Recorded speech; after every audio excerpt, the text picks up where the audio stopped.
자, 법무사 민사소송법 동차 강의 시작하겠습니다. 안녕하세요. 자, 오늘부터 15회 동안 이제 민사소송법 동차가 들어갑니다. 이제 2차 시험이기 때문에 조금 1차 때와는 결이 좀 다르겠죠. 그래서 같이 강의 계획서를 한번 좀 보시겠습니다.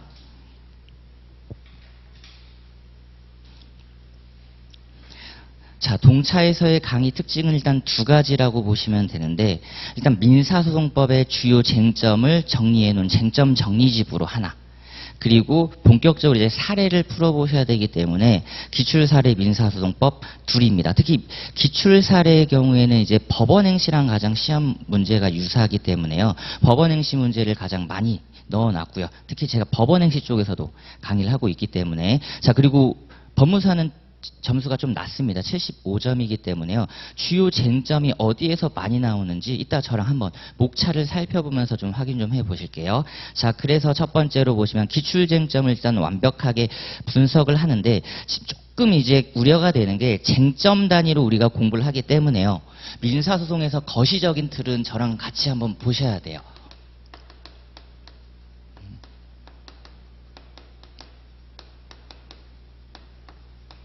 그러니까 이 부분은 제가 계속 설명을 해드릴 거고요. 혹시라도 특강 참조를 해주시면 좋겠습니다. 자, 동차원에서는 쟁점과 기출 사례 쪽에 포커스를 맞추기 위해서 그 전에 이미 특강을 촬영을 했거든요. 여기서 이제 전반적인 자료라든지 어떻게 진행이 되는지를 우리 수험생분들이 아실 수 있을 거라고 생각이 듭니다. 자, 그래서 이런 부분들은 제가 추가적으로 설명을 드릴 거고요. 그리고 넘겨보시면, 자, 두 번째로 이제 중요 쟁점의 최우선 정리입니다. 더 선별 학습을 하셔야 됩니다. 1차 때는 좀 전범위적인 학습을 많이 하셨다면 2차에서는 민법도 그렇고 민사소송법도 그렇고 조금 선별 학습을 하셔야 되는데, 자, 밑줄 처리된 부분 좀 보실게요. 우리가 공부하고 있는 쟁점이 민사소송법 전체 흐름 중에 어디에 위치하고 있는가를 계속적으로 확인시켜 드리겠다라는 게 지금 바로 이런 부분이죠.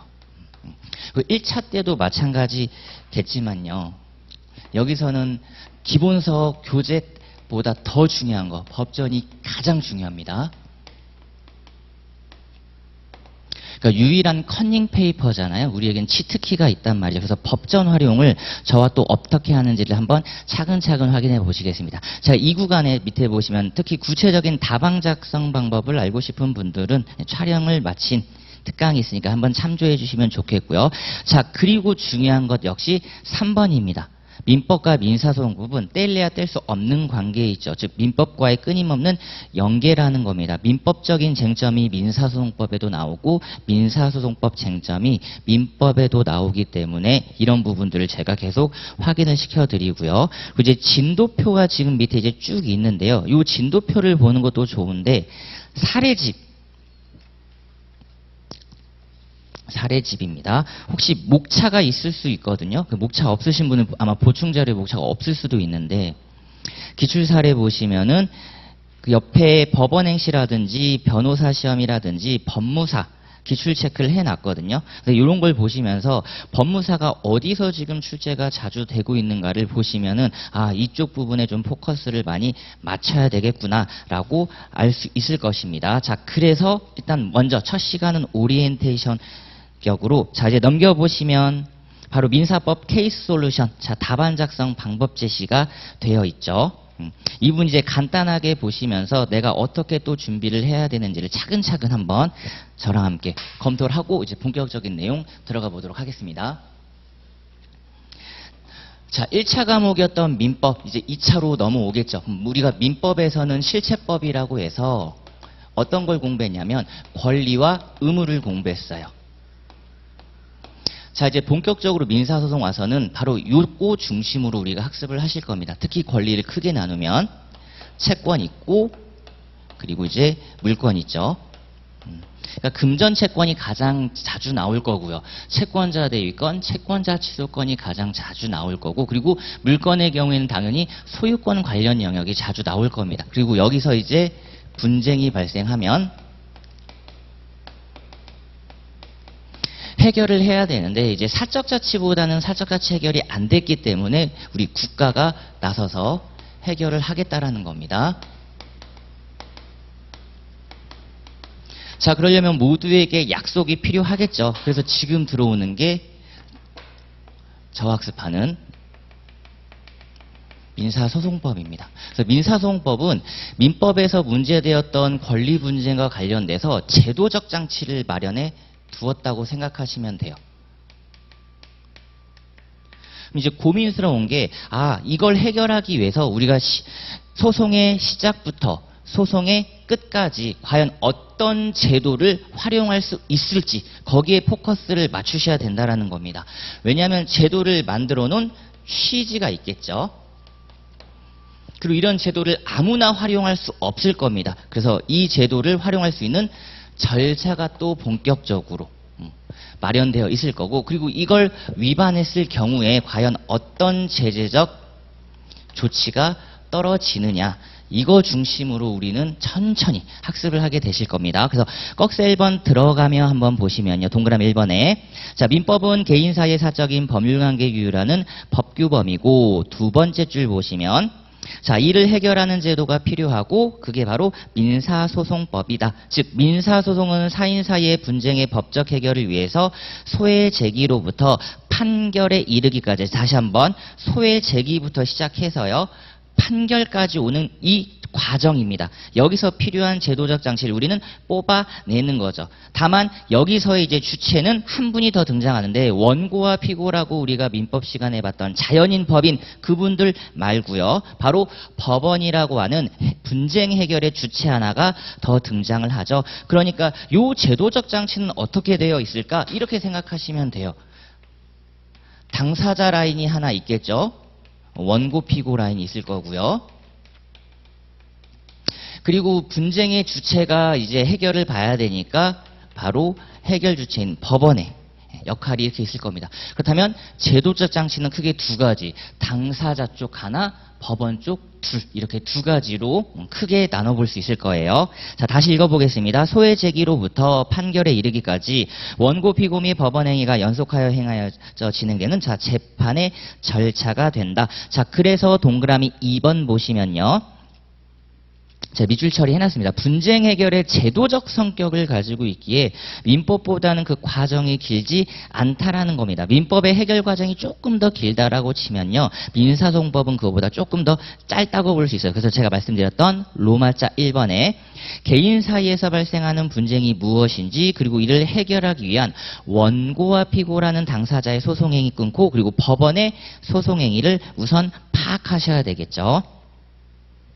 그런 다음 로마자 2번, 이러한 분쟁을 해결하기 위한 민사소송법상 제도에 관한 규정과 이론 및 판례의 적용입니다. 그리고 다시 말씀드리지만 지금 현재 거진 판례 일변도라고 보시면 좋을 것 같아요. 판례 사안을 그대로 출제하고 있습니다. 자, 마지막으로 이러한 해석과 적용을 토대로 사례에 대한 결론을 맺는 단계, 짧게 떨어지죠.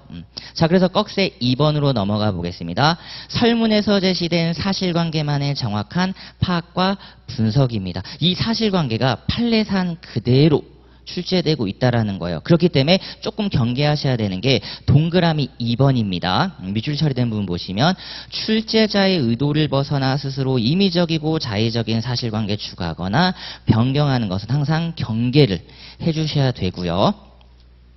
자, 그래서 이제 유형별로 한번 파악을 해보겠습니다. 오른쪽 페이지 꺽쇠 3번입니다. 일단 질문을 정확하게 이해를 하셔야 되겠죠. 문제 유형을 봐보겠다라는 겁니다. 자, 1번 보세요. 쟁점의 제시형이라는 이름으로 지금 목차가 달렸어요. 제시가 됐다라는 거죠. 즉 주요 쟁점이 제시가 되었다라는 겁니다. 그래서 법원행시 기출 보시면요. 문제 한번 읽어보겠습니다. A 토지 소유자인들은 A 토지를 점유하고 있는 갑을 상대로 토지 인도 구하는 소를 제기했다. 자, 그러면 보세요. 여기부터 이제 시작되는 거잖아요. 권리 분쟁 중에 토지 인도라고 되어 있습니다. 그럼 생각해 볼게요. 우리가 토지라는 걸 인도 청구를 구하는데 권리는 채권일 수도 있어요. 어떤 임대차 계약이 종료됐거나 사용대차 계약이 종료돼서 채권적인 인도 청구를 할 수도 있고, 그거 아니고서는 소유권에 기한 물권적 청구권으로서의 인도 청구권일 수도 있다라는 겁니다. 자, 근데 2번 그래서 이제 소송을 제기했는데 이제 제도로 들어오는 거죠. 제1심에서 의리법관을 상대로 기피 신청을 하였으나 소속법원 합의부에 기각 결정이 내려졌고 그 후 패소하느니 항소하였는데 항소심 재판장이 알고 봤더니 제1심 기피 신청 재판에 관여한 법관이었답니다. 자, 그랬을 경우 쟁점이 제시됐죠. 바로 제척 사유라고 하는 것. 그러면 과연 민사소송법 우리는 몇 조를 찾아내셔야 되는가? 여기부터 시작이라는 거예요. 즉 사실관계를 읽고 쟁점이 지금 제시됐으면 제도적 성격이 강하기 때문에요. 법조문을 우선 찾아주십니다. 가장 중요하죠. 읽다 보면 여기와 관련된 판례가 나올 거예요. 결국 우리에게 필요한 건 법조문과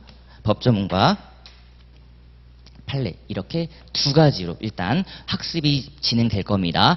자, 그리고 이제 2번 보세요. 법원 판단형이고 나름 좀 어려운 문제죠. 쟁점이 제시됐을 수도 있고 쟁점이 제시 안 될 수도 있거든요.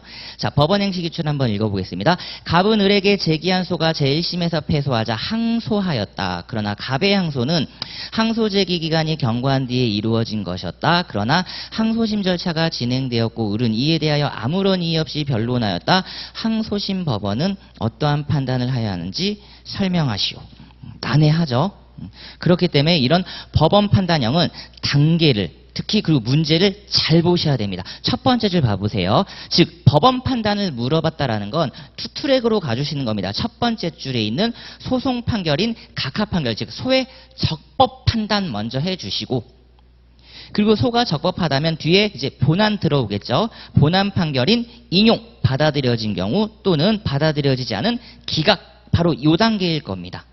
즉 민법과 달리 민사소송법에서의 재판에는 자 판결 이외에 결정, 명령도 존재합니다. 이걸 우린 다 합쳐서 재판이라고 해요. 재판. 그중에서도 우리는 판결 중심으로 학습을 한다라는 겁니다. 자, 그렇기 때문에 판단이라고 했을 때요. 과연 내가 판결을 내려야 되는지 결정 쪽으로 가야 되는지 명령 쪽으로 가야 되는지도 일단 먼저 생각을 해 주셔야 되겠죠. 자, 이에 대하여 설문을 통해 유추를 하셔야 된다라는 거고요. 자, 그리고 밑에 이제 법원 행시 기출 보시면 좀 경우의 수가 있습니다. 자, A 등 30명을 구성원으로 하는 B단체가 있다. 법인이 아니라고 했기 때문에 자연인 법인은 제외를 하고요. 근데 뒤에 보시면 대표자라고 주장하며 B단체를 원고로 한 민사소송을 제기했을 때, 자, 법원이 원고 쪽 소송 요건 관련돼서 심리사항입니다. 법원의 역할이지 나오는 거죠. 법원이 과연 직권으로 조사해야 되는 소송 요건으로서의 당사자 누가 있는가? 법인 아니면 이제 두 단체밖에 없습니다. 그렇죠? 두 번째 줄 보시면 비법인 사단이거나 민법상 조합 이렇게 두 단체가 있는 거죠. 이렇게 찾아주시는 거예요. 그러면 비법인 사단이라고 했을 때 내가 몇 조를 찾아야 되고 민법상 조합일 때 몇 조를 찾아야 되는지가 다 있다라는 겁니다. 민사소송법은. 자, 그럼 보세요. 조문이 있는 걸 반드시 내려고 할 거예요. 만약에요. 자, 조문이 없대요. 규정이 없답니다. 규정이 있는 건 상관없는데요. 왜냐면 교수님들이 판례로 몰고 갈 거니까. 근데 규정이 없는 걸 교수님들이 간혹가다 출제를 합니다. 이럴 때는 여기에 반드시 견해가 뒤따르거든요. 그리고 이 견해에 대해서 대법원의 최종적인 해석권이 나오죠.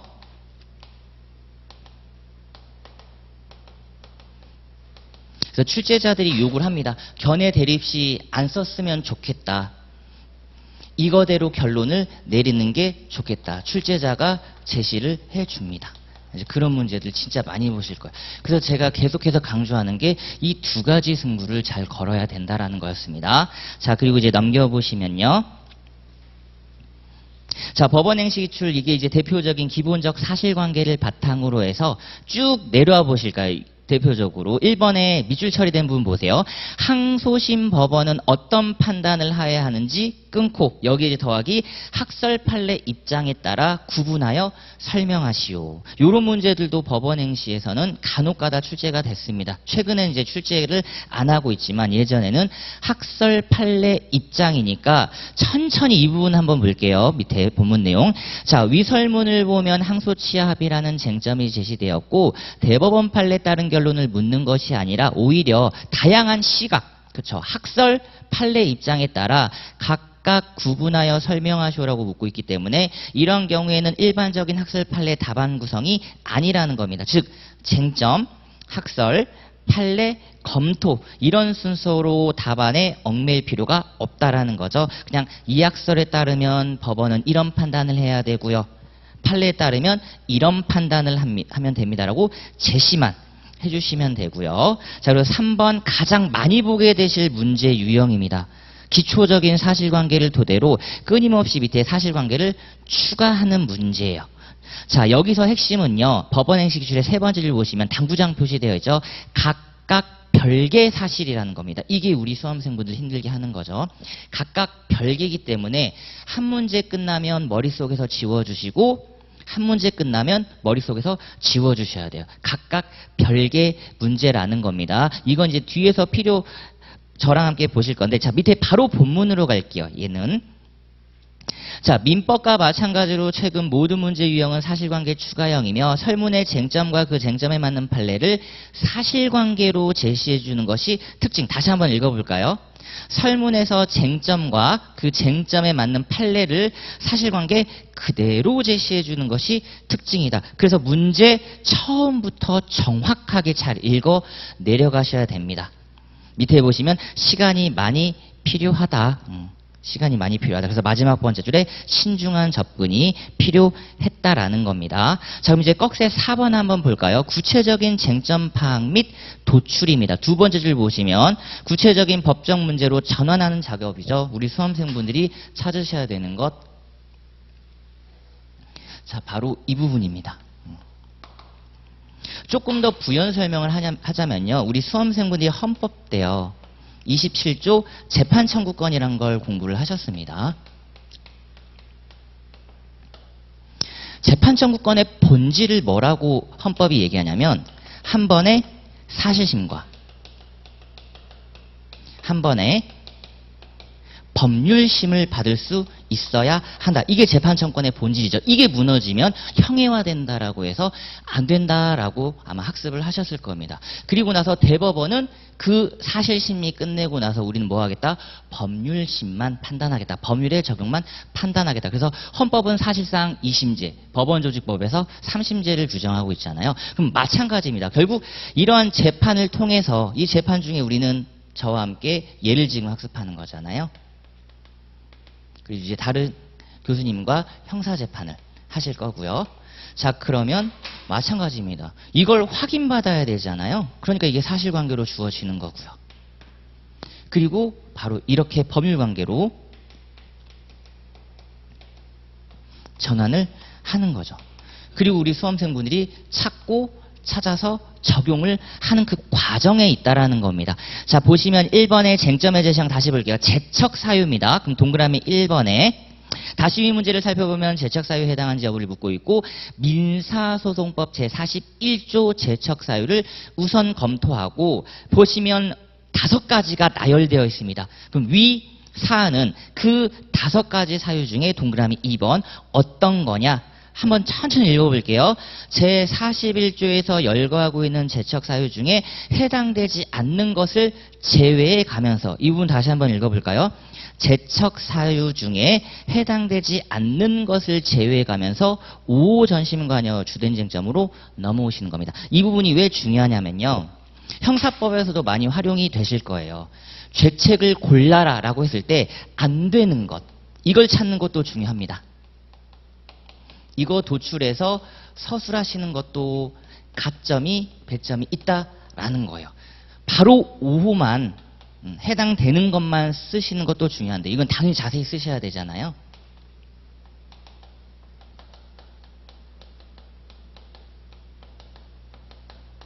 이건 너무 당연하고요.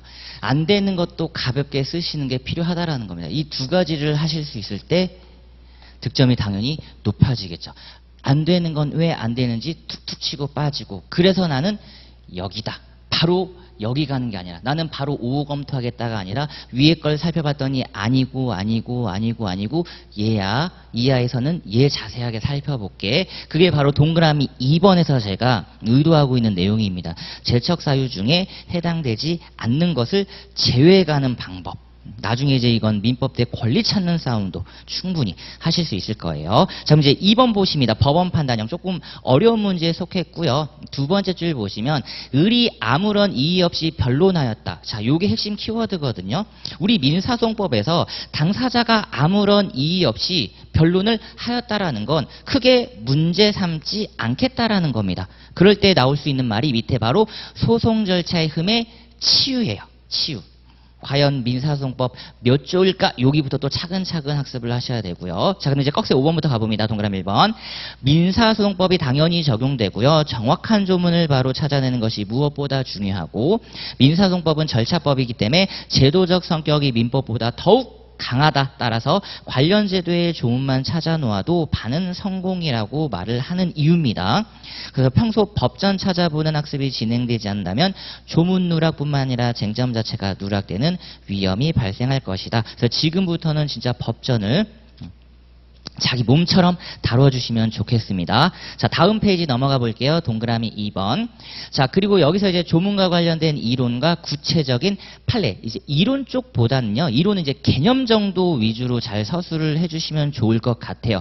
어떤 의미냐면, 민법 때도 마찬가지인데, 이제 여기서 조금만 더 추가 서술을 해드립니다. 자, 법조문을 찾았는데요. 조문 자체에서 개념 서술을 해두는 것들이 몇 가지 있어요. 이런 건 되게 다행이라고 보시면 됩니다. 다행이라고 보면 되죠. 근데 조문 자체에서 정의 서술이 안 돼 있는 게 있죠. 예를 들면 좀 민법적으로 접근을 시켜드릴까요? 자, 민법에서 406조 보면요, 사행이 개념 서술이 되어 있어요. 그렇죠? 그러니까 바로 그 개념 서술을 하면서 뭐가 문제되는지 찾아낼 수 있다는 겁니다. 근데 민사소송법의 경우에는 혹시라도 조문 자체에서 개념 서술이 안 되어 있을 경우에는 이 부분은 개념 정립이 당연히 필요하다라는 겁니다. 판례가 뭐라고 얘기를 해주겠죠. 그걸 지금 제가 말씀드린 거고요. 자, 따라서 2단계가 상당히 중요한데, 그 이유는 평소 이제 민사법의 학습 상태, 즉 개념과 이론의 정확한 이해와 판례의 정확한 암기가 되어야만 가능하기 때문이다. 자, 그럼 이제 꺽쇠 6번입니다. 사례 결론을 통한 구체적인 답안 전개 한번 가볼게요. 자, 여기서 가장 중요한 게 이제 동그라미 1번입니다. 두 번째 줄 보세요. 답안 작성 능력은 합결과 직결되어 있고, 특히 법원 행시는 한 장 100점 원칙이고요. 법무사는 한 75점입니다. 민사소송법 75점. 확실히 민법보다는 좀 배점이 적어요. 그리고 뒤에 이건 똑같습니다. 많은 쟁점을 다양한 배점으로 분할하여 출제하고 있죠. 이걸 이제 슬라이스 막 쪼개기라고 하죠. 쪼개기. 그래서 뒤에 보시면 이제 이게 핵심입니다. 간결하면서도 정확하게 답안을 작성한 능력이 필요하다. 많은 답안이 아니라 출제자가 원하는 간결하면서도 정확한 답안. 그래서 지금 무너지고 있는 답안 구성 방법이 바로 동그라미 2번이에요.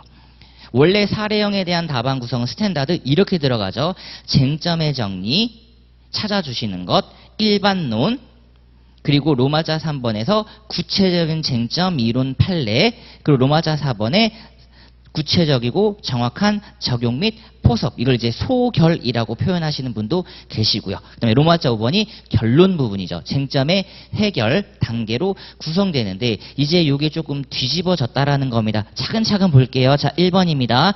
쟁점의 정리라는 목차가 반드시 답안을 시작해야 되는가? 이제는 그럴 필요가 없다라는 겁니다. 양갈로 1번 보시면 첫 번째 줄 보세요. 배점이 적으면서 쟁점 제시형의 문제는 쟁점의 정리를 과감히 생략하거나 쟁점이 되는 일반론과 함께 제시하는 것이 좋다.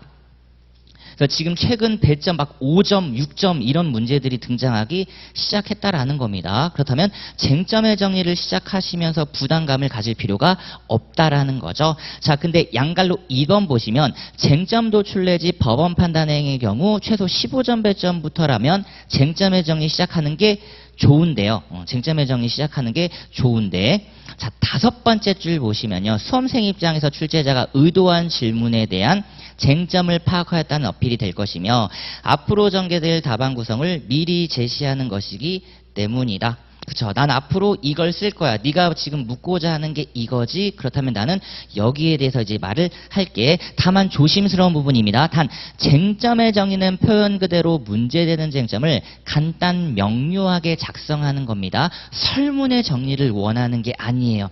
두 줄을 써도 쟁점의 정리를 쓰시면 되는 거고요. 한 줄을 쓰셔도 쟁점의 정리가 나오면 됩니다. 설문을 다시 한번 독후감처럼 정리할 필요는 없다라는 거죠. 자, 그리고 제가 가장 중요하게 생각하는 게 바로 2번입니다. 일반론이죠. 일반론. 개념, 정의서술.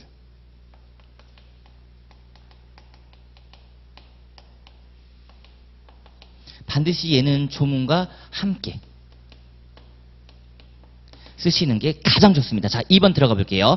자, 일반론을 제시해야 하는 이유는 사례형 해결의 단계를 밟아가는 과정의 시작을 출제자가 알 수 있게 하기 위함이다. 출제자가 모른다 생각하고 알려주는 겁니다. 그래서 제가 이제 예시를 들어놨는데 뒤에 보시면 개념이나 지금 취지 등 조문과 함께 기재하는 것이 반드시 필요하고 일반론을 제시함에 있어 설문에서 제시된 쟁점과 자 보세요. 직접적으로 관련된 내용만을 언급하는 것으로 충분하다. 예를 들면 변론주의라고 하는 민사소송의 심리원칙, 거기서 주요 사실, 요 개념들이 이제 필요한 거죠. 그럼 이제 법원행시 기준 다시 보세요. 제척 사유라고 했으니까 첫 번째 줄 보시면 제척의 의의, 그쵸? 의의 개념. 더 나아가서는 재판 공개주의에 대한 내용. 그러니까 뒤에 있는 재판 공개주의에 대한 내용까지 추가 서술을 하면 가점이 반드시 나옵니다. 헌법에서부터 시작하는 거죠. 재판 공개주의잖아요. 그리고 재판은 공정하게 이루어져야 되죠. 27조 지금 제가 말씀드린 이겁니다. 공정한 재판을 받을 권리가 있는 거죠. 그렇다면 헌법에서 구현하고 있는 이런 것들이 민사재판에서는 보세요. 어떠한 제도로 구체화됐는가. 그래서 헌법 시간에 재판 청구권은 형성권 유보 이런 느낌이 강했다라는 겁니다. 입법자의 광범위한 재량권이 있었다. 어떠한 제도, 어떠한 절차로 할 건지는 우리 입법자가 본질만 침해하지 않으면 광범위한 입법 형성권을 주겠다 이랬습니다. 자, 그 다음에 이제 3번 구체적 쟁점의 이루 및 관련 판례 제시가 고득점의 관건이다. 이거는 법무사뿐만 아니라 모든 시험에 지금 다 공통되는 요인입니다. 판례 사안이 지금 계속해서 그대로 출제되고 있어요. 자, 사실관계를 그대로 제시해주고 있기 때문에 동그라미 1번부터는 이제 같이 고민을 좀 해보셔야 되는 부분입니다. 두 번째를 보시면 고득점을 위해서는 관련 판례를 정확하게 제시하는 것이 무엇보다 중요하다. 1차 민법 때는요. 결론만 알고 있거나 중간에 함정 지문들 이런 것만 알고 있어도 OX 고르는데 크게 문제가 안 됐거든요. 근데 여기서 이제 우리가 직접 쓰셔야 되잖아요. 무에서 유를 창조하셔야 되기 때문에 관련 판례를 정확하게 제시하는 것이 무엇보다 중요하고 제가 대놓고 말씀은 안 드렸지만 결국 판례의 암기죠. 암기. 이 부분을 계속 고민하셔야 됩니다. 따라서 뒤에 선별적인 판례 학습이 반드시 필요하고 이는 곧 선례로서 의미를 갖는 소위 리딩 판례부터 자 최신의 전원합의체 판례들은 반드시 정리하는 것이 필요하다라는 겁니다. 그리고 이제 4번 구체적이고 정확한 적용 및 결론 제시가 답안 작성의 마침표고요. 이제 5번으로 들어가 볼까요? 그렇다면 자 구체적인 답안 작성을 위한 목차 구성은 어떻게 할 것이냐? 자 지금까지 내용들을 토대로 이제 본격적인 답안 목차를 구성해 볼 것인데 법무사, 법원 행시, 변호사 시험 다양한 질문의 유형을 살펴보는 겁니다. 유형. 그래서 큰 뼈대를 만들어가는 방법을 같이 알아보겠습니다. 자 넘어가 주시면요. 양갈로 1번이 저는 개인적으로 가장 중요하다고 봅니다. 배점과 무관이라고 되어 있죠. 즉 출제자가 구체적인 질문을 하는 경우입니다. 지금 이게 거진 90% 문제 유형이에요. 출제자가 배려를 하는 거죠. 지금 어느 정도 이제 배려를 해준다는 의미는 뭐냐면 우리가 지금 사실관계를 냈고 너희들이 이제 법률관계로 전환할 건데 출제자가 질문을 유도합니다.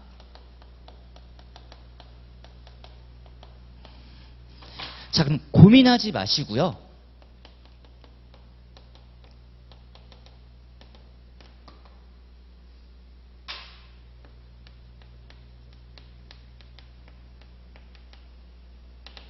이건 민법 민사소송법 공통입니다. 자, 질문대로 목차를 구성하기.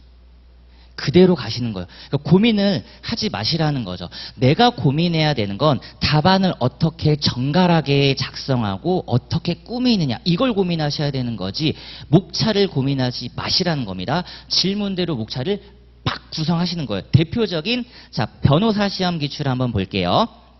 자, 세 번째 줄 이하부터 그냥 보겠습니다. 우리 문제 유형만 한번 봐봐요.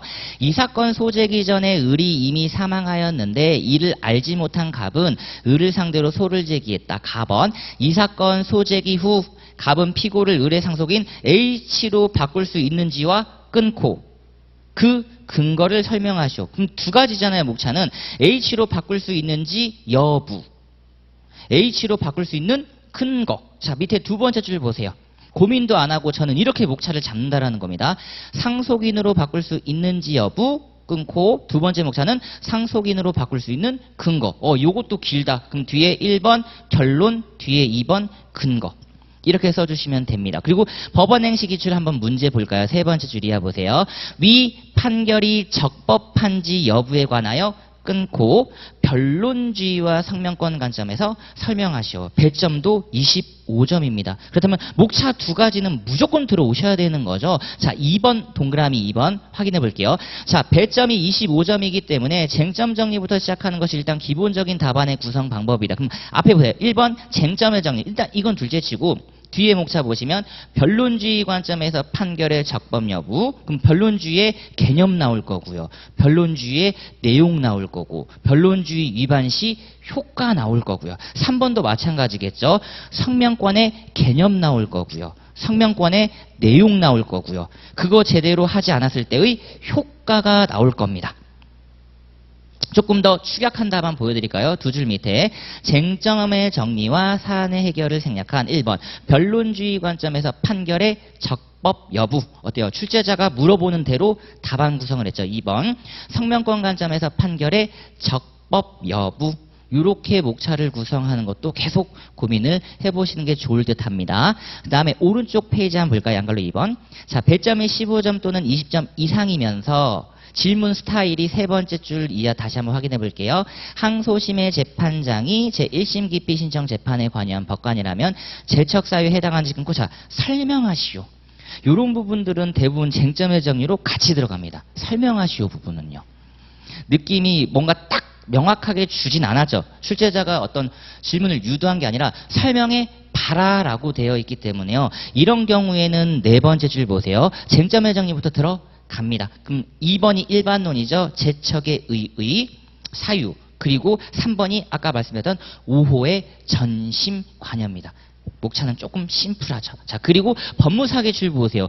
6점입니다. 자, 보세요. 아래각 설문은 서로 독립적이며 자, 견해 대립이 있으면 대법원 판례 따름. 그래서 이제 견해는 크게 의미가 없다라는 거죠.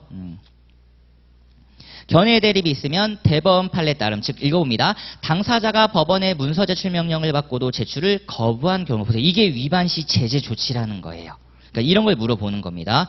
법원이 이렇게 문서 제출 명령을 내렸는데 당사자가 그걸 거부합니다. 그러니까 당사자 측에 대한 어떤 제재적 조치가 있어야 되겠죠. 법원은 어떻게 해야 하는지 설명하시오. 자, 배점이 6점이고요. 두 번째 줄 보시면 문서 제출 명령 위반에 따른 법적 제재를 묻고 있습니다. 바로 민사소송법 조문을 찾아내셔야 되는데 349조 되겠습니다. 자, 그래서 밑에서 보시면 배점 6점이지만 설명하시오 또 이런 거 들어갔기 때문에 쟁점의 정리, 판례, 태도, 법원 조치 이렇게 하시는 게 가장 심플하다고 보시면 되겠습니다. 쟁점의 정리를 생략하셔도 돼요.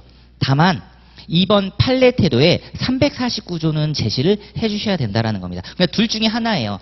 얘를 분명히 제시를 할 겁니다. 목차를 구성하면서 제가 말씀드렸던 제도, 조문 말하는 거죠. 이 조문은 반드시 쓰시는데요. 배치를 고민하시라는 겁니다. 배치 고민.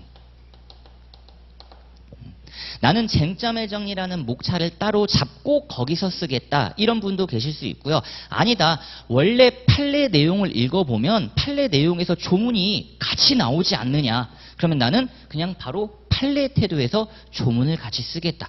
괜찮다라는 겁니다.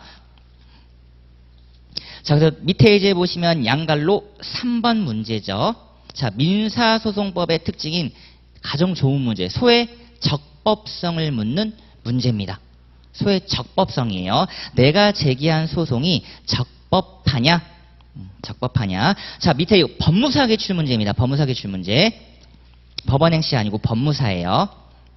자, 읽어보겠습니다. 갑은 상고심의 환송 판결을 종전 대법원 판례와 상반되어 실질적으로 판례를 변경한 것임에도 불구하고 대법관 전원 3분의 2 이상 전원합의체에서 재판하지 않고 대법관 4인으로 구성된 부에서 재판하였으니 이는 민사소송법 제451조 1항 제1호입니다. 쟁점 다 주셨죠? 자, 조문까지 주셨습니다. 자, 법률에 따라 판결법원 구성하지 아니한 때에 해당한다고 주장하면서 환송 판결에 대하여 재심해소를 제기했다. 갑의 재심해소가 적법한지 여부에 대해서 자, 출제자가 결론 이유 설명하시오. 고민도 안 하시는 겁니다. 결론 이유대로 목차를 잡으시는 거예요. 자, 네 번째 줄 보시면 1번 결론, 2번 논거 형식으로 목차를 구성하고요. 논거 이유 부분에서 뒤에 재심해소의 적법 요건, 그 다음에 양갈로 2번 재심해소의 적법 여부죠. 그러니까 요건 검토 이렇게 구성하시면 된다라는 겁니다. 결국 이제 양갈로 4번에 답안지의 강력 조절이 합격을 위한 키라는 거죠. 그래서 제가 지금 기출사례 민사소송법은 이 유형별로 지금 사례 구성을 했습니다. 답안 구성을. 그래서 뒤에 한번 넘겨보실게요. 구성 어떻게 되는지만 같이 보시겠습니다. 자, 2페이지 보시면 문제 파트고요. 3페이지 보시면 답안 팁도 제가 써드렸고, 그리고 메모장을 제시를 해 놓았습니다. 혹시라도 이제 학습을 하시면서 추가적으로 필요한 내용들이 있을 수 있기 때문에 이런 부분에다 추가 가피를 하시면 될 거고요. 그리고 넘겨보시면 4페이지, 5페이지 걸쳐져 있죠. 최대한 간략한 답안 구성을 지금 선호했습니다. 그리고 목차 구성을 많이 안 잡았어요. 진짜로 많이 간 건 반갈로 1 정도라고 보시면 될 듯 합니다. 자, 그러면 잠깐만 이제 우리 쟁점 정리 민사소송법으로 넘어오셔가지고 같이 조금만 보고 1교시 수업을 마칠게요. 자, 이제 쟁점 정리 민사소송법으로 와주시면 되겠습니다. 중간에 교재가 갑자기 바뀌어가지고요. 동차반에 맞는 교재가 필요하다. 두꺼운 교재보다는. 자, 따라서 본서 특징 한번 같이 머릿말 좀 보시면요. 민사소송법의 행식쟁점만 정리를 해드렸고, 2번 7월까지의 최신 판례를 반영을 했고, 특히 판례 사실관계 그대로 출제되는 경향이 있어서 제가 두 번째 줄 쟁점별 마지막에 별도로 사실관계 함께 수록했습니다. 그리고 가장 중요한 건 3번이죠. 기출사례 민사소송법과의 병행을 통해서 내가 어떻게 기재를 해야 되고 어느 정도 써야 되는가 알고 있는 걸 다 쓸 수는 없다라는 겁니다.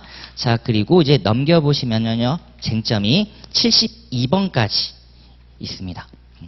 72번도 생각 외로 많다라고 저는 생각이 드는데, 그래도 줄인 게 지금 요 정도라고 보시면 좋을 것 같아요. 자, 그럼 이제 7페이지부터 한번 들어가 보겠습니다. 쟁점 01번의 민사소송의 이상과 신의칙입니다. 결국 민사소송도 기본 이념이 필요하다 이거죠. 민법처럼 법원 파트 그리고 신의칙 파트 있다시피, 자, 이분도 1조부터 자, 시작을 합니다. 조문 차근차근 읽어볼게요. 제 1조. 자, 이랑 법원은 소송 절차가 공정, 그리고 뒤에 신속, 그 다음에 뒤에 경제입니다. 헌법 제27조에서 말하고 있는 걸요. 민사소송법 제1조에서도 당연히 구현을 하고 있어요. 공정, 신속, 경제적으로 진행되도록 노력해야 된다. 자, 그러면 공정을요, 조금 더 쪼개면요. 1번 적정과 2번 공평입니다.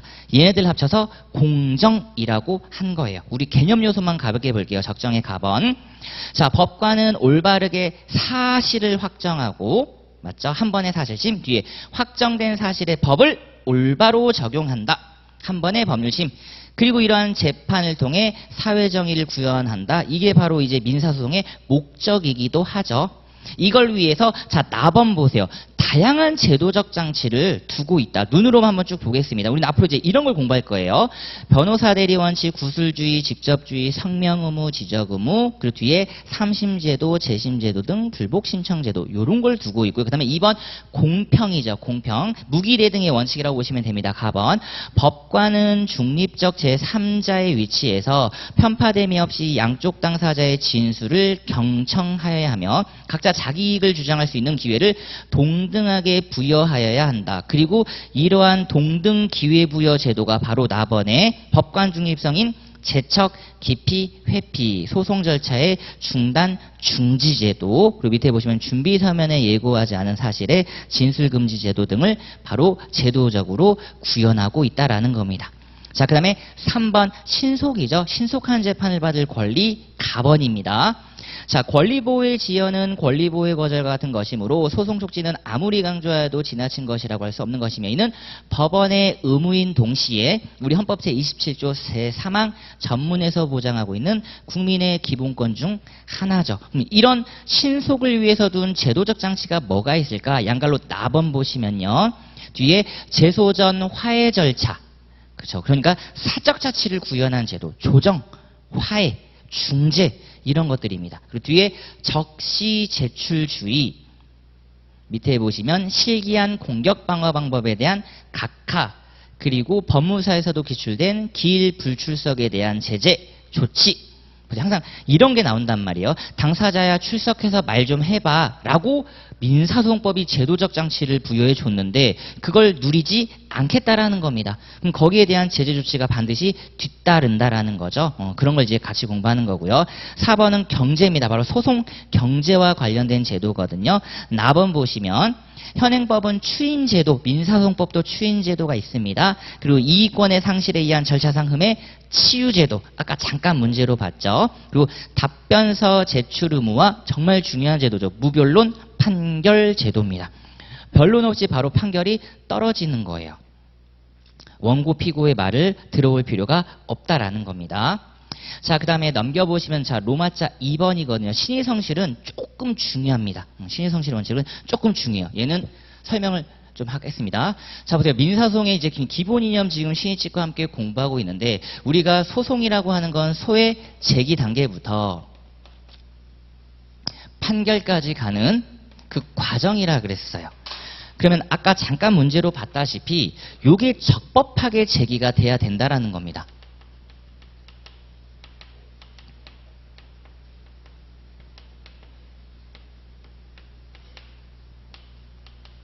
소가 적법하게 제기돼야 된다라는 거거든요. 자, 근데 만약 여기서 똑같죠? 신의칙에 위반한 소제기라면 과연 어떻게 해야 되겠는가라는 논의가 지금 바로 로마자 2번 되겠습니다. 자, 가볍게 한번 또 볼까요? 제1조 2항. 당사자와 소송 관계인은 신의에 따라 성실하게 소송을 수행하여야 한다. 당연히 전 법 영역을 관통하는 1번. 세 번째 줄에 있죠.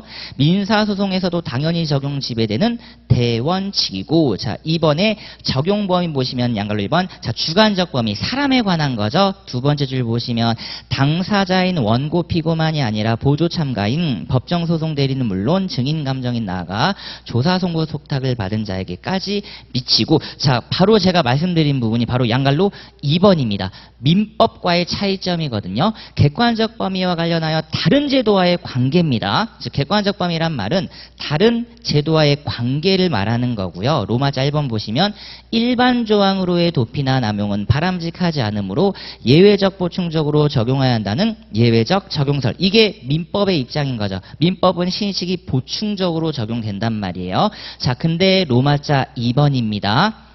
민사소송에서 신의칙이 갖는 의미예요.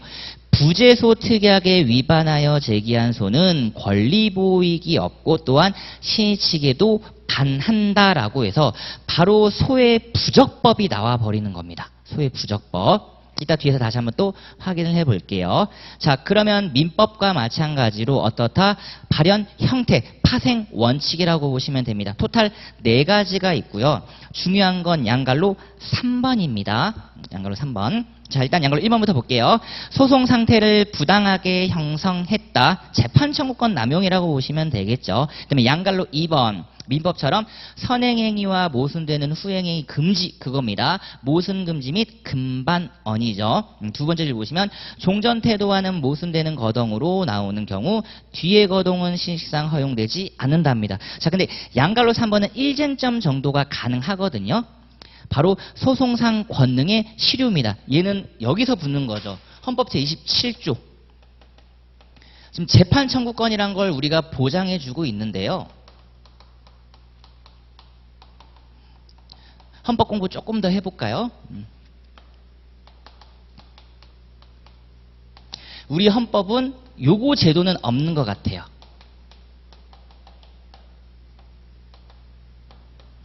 방어적 민주주의라고 아마 학습을 잠깐 하셨을 수도 있고요. 위원장당 해산제도라든지.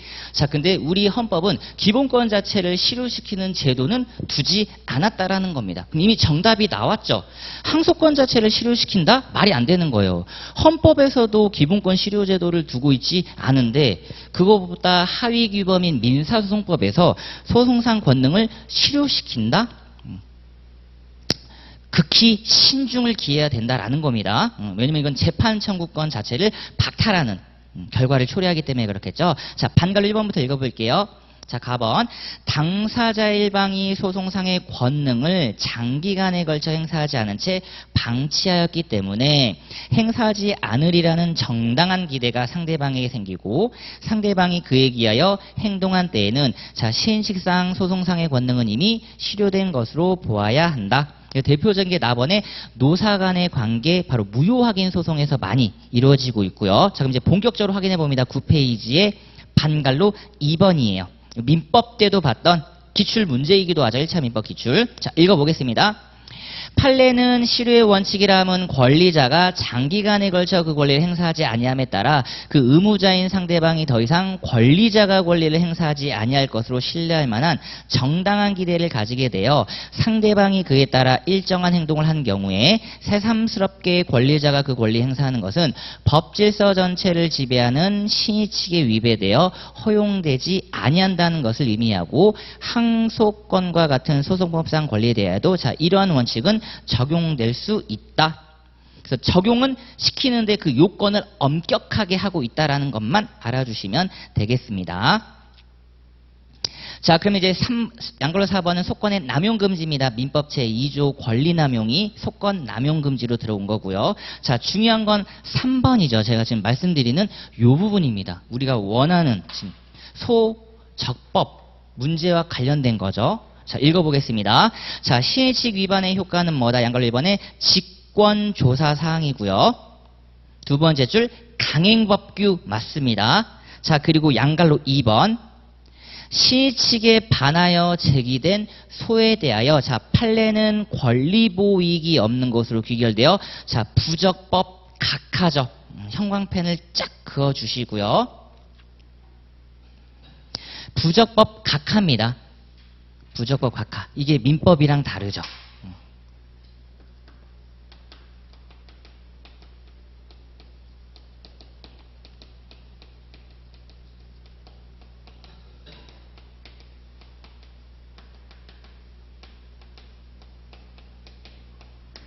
자, 제가 이렇게 썼습니다. 민법에서는 뭐예요? 청구 저지 사유입니다. 본안에서의 신의칙이 갖는 기능이에요. 그러니까 신의칙은 두 가지에서 기능적 효력이 있는데 첫 번째는 소의 적법 단계에서 부적법 각하가 나올 수 있고요. 그리고 소가 적법해서 본안 들어왔을 때에는 권리존부 다툼에서 어떻다?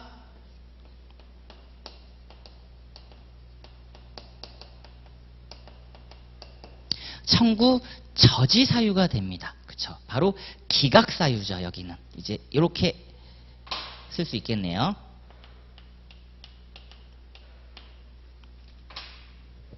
지금까지는 이걸 더 많이 보셨고요. 이제 민사소송법에서는 이것도 같이 본다라는 겁니다.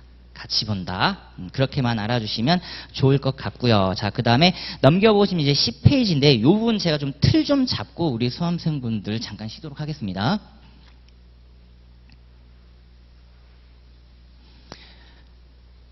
자, 분쟁이 발생했어요. 분쟁. 자, 그러면 이건 당연히 국제 분쟁이 아니라 우리가 원하는 국내 분쟁일 겁니다. 결국 장소적 범위랑 유사하죠. 그럼 여기에서 누가 하느냐? 당연히 우리 국내 법원이 주권을 행사할 겁니다. 당연히 국내 법원이죠. 이걸 두고 우리는 재판권이라고 해요. 사법권의 권능 중에 하나죠. 재판권입니다. 이 재판권을 국내 분쟁에서 분담시켜 놓은 걸 이걸 우리는 관할이라고 해요. 근데 지금 보려고 하는 건 뭐냐면요. 이제 워낙 사회가 급변하고 국가가 계속해서 발전 과정에 있다 보니까 어떤 게 생긴다? 국제 분쟁이 생긴다 이겁니다. 그렇다면 이 국제 분쟁을 과연 우리 대한민국 법원에서 재판권을 행사할 수 있겠는가? 여기에 논인 거죠. 당연히 우리는 알고 있습니다. 국제 분쟁에 대해서도 국내 법원이 재판 권능을 행사할 수 있습니다. 최종 결론 알고 있어요. 이미 결론은 알고 있답니다. 일본 기업과의 상대 이미 우리가 여럿 봤고요. 그리고 외국 분쟁 사건도 여럿 봤어요. 관건은 행사할 수 있는데 그 근거가 무엇이냐? 이걸 말하는 거예요. 자, 그러면 또 두 가지죠. 두 가지를 찾으시는 겁니다. 법적 근거. 법적 근거. 그리고 판례 근거. 근데 다행히 지금 법적 근거가요. 국제사법이라고 해서 하나가 만들어졌어요. 그래서 법무사 쪽에서는 시험 출제 영역이 오히려 아니고 변리사분들은 국제분쟁 사건이 많기 때문에 이 재판권과 관할 부분이 상당히 핵으로 등장합니다. 그럼 다시 법무사 관련돼서는 요거는 크게 문제 주요 쟁점은 아니에요. 근데 알아는 두셔야 되는 거죠. 왜냐하면 어느 법원에 소를 제기할 것이냐 요 문제거든요. 그래서 얘는 봐두실 필요성이 있고요. 요 국제재판 관할 거는 저랑 지금 딱 요 정도만 가볍게 한번 보고 잠깐 쉬겠습니다. 자, 로마자 1번 보세요. 개념 가번. 재판권은 법질서 실현을 위한 국가의 권능을 말하며 우리는 민사재판권을 말하는 거죠. 민사재판권. 자, 민사분쟁을 처리하기 위하여 판결, 강제집행, 가처분 등을 행하는 자 국가 권력작용인 거 맞습니다. 다만 이런 국내 민사재판권이 만일 어느 사건에나 무제한하게 미친다면 외국 재판권을 무시하는 결과가 될 뿐더러 특히 피고가 외국에 있을 때 우리나라에 와서 응소해야 하는 불편을 주게 되고 경우에 따라 국내 법원으로서도 무익하게 재판권을 행사하는 결과가 된다. 따라서 나번 국내 법원과 외국 법원과의 재판관을 꺼내 보세요. 한계를 설정할 필요가 있으며 그걸 두고 우리는 섭외적 민사사건이라고 합니다. 포섭될 수 없는 바깥에 있는 이런 느낌이에요. 민사사건의 국내 법원 관할권을 뭐라고 한다? 국제재판 관할권이라고 합니다. 그러니까 이제 로마자 2번에 1번 종래 논의는 이제 의미가 없어진 거예요. 왜냐? 2번에 국제사법이 개정이 되면서 2번의 두 번째 줄 우리나라와 자 실질적 관련성 형광펜입니다. 그러니까 이걸 우리가 판단 못하죠. 실질적 관련성이라고 하는 애매한 표현을 지금 썼단 말이죠.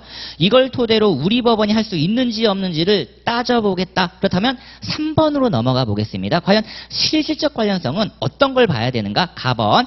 판례도 국제재판 관할을 결정함에 있어 구체적으로 자 소송 당사자들의 공평, 편의 그리고 예측 가능성과 같은 자 개인적 이익 형광펜입니다. 보세요. 당사자 측면 고려하죠. 계속 생각하셔야 됩니다. 당사자 측면 고려해 주고요. 뒤에 재판의 적정, 신속, 효율 및 자 판결의 실효성 가장 중요하죠. 같은 뒤에 법원 내지 국가적 이익 형광펜입니다. 법원도 고려해야 되죠. 아무리 이겼다 하더라도 집행 못하면 큰일 나잖아요.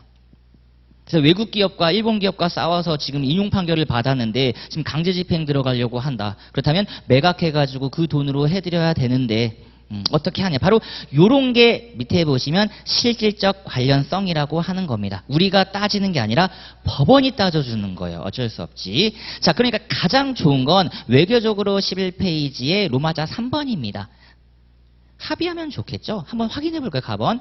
국제재판 관할권의 합의와 관련하여, 자, 밑줄입니다. 외국 법원만을 배타적 관할 법원으로 하는 합의입니다. 우리나라 법원을 오히려 배제하고 외국에 가겠대요. 자, 나번 보시면 요건 가능합니다. 항상 가능하다 그랬어요. 국내 재판권에 전속하지 않는 사건일 것.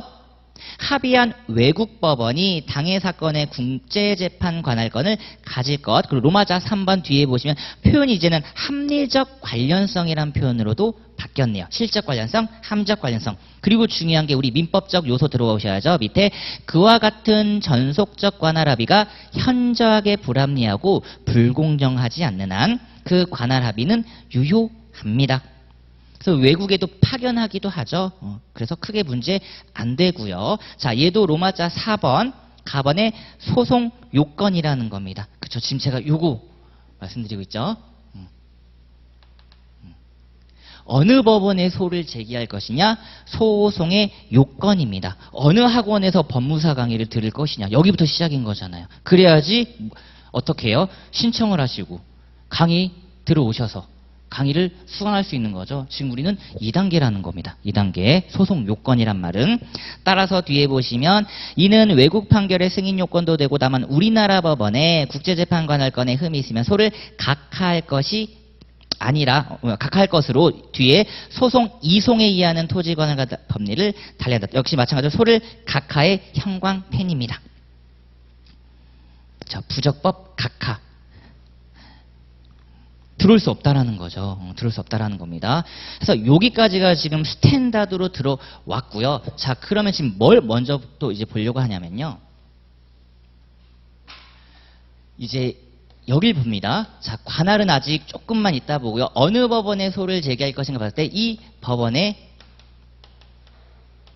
구성, 이걸 보는 거죠. 법관. 법관은 크게 이렇게 보시면 됩니다. 헌법 시간에 혹시 공부하셨을지도 모르겠네요. 대법관과 대법관 아닌 법관. 이분들이 일반 판사님이죠.